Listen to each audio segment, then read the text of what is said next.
I guess you could say that things were always bad at home. Ma would be out all the time. She had 3 jobs on and off and hung at her boyfriend's house a lot. I had to take care of my little sister, Annie. It used to piss me off, or maybe I was just bored. So I took a little whenever Mom was out, just a little dope or booze. Nothing crazy.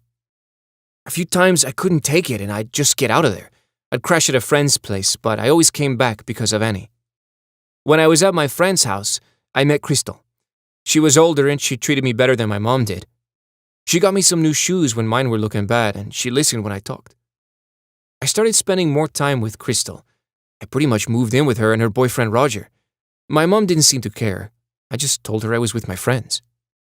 Crystal had booze and black, and it seems like her friends were always there. I only got high once in a while, but it felt good. I'd go home every few days to check on Annie, but I wasn't going to school very often. The school kept calling my mom and complaining. Then my mom and her boyfriend got busted for assault and drugs. Annie and I were put in foster care because we didn't have any relatives who wanted us. The caseworker, the foster parents, they were nice enough, but totally clueless. I kept going over to Crystal's, even though it was further away now. She and Roger started saying that it was getting hard to keep me. The gifts I got were expensive, and that's not even counting the booze and weed. One night, after I was asleep, Roger got into bed with me and started touching me, down there. At first I was scared, then I realized I owed him.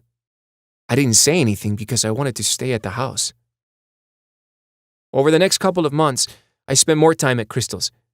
My foster parents would call the caseworker and the cops when I left, but they couldn't find me. Every so often I'd go back again, check on Annie, tell them I was done running. I guess they wanted to believe me, or they just didn't know what else to do. Crystal and Roger said I needed to start paying rent. Since I was 14, I couldn't get a straight job. They said they could help me, but I had to be willing to do some stuff. I didn't want to go back to foster care, so I said okay. Roger took some pictures of me with my shirt off and had me do some stuff with him so I would know what people might want me to do. I didn't want to do it, but I knew I had to. Crystal put my pictures up on a dating site. It didn't take long until I got sent out.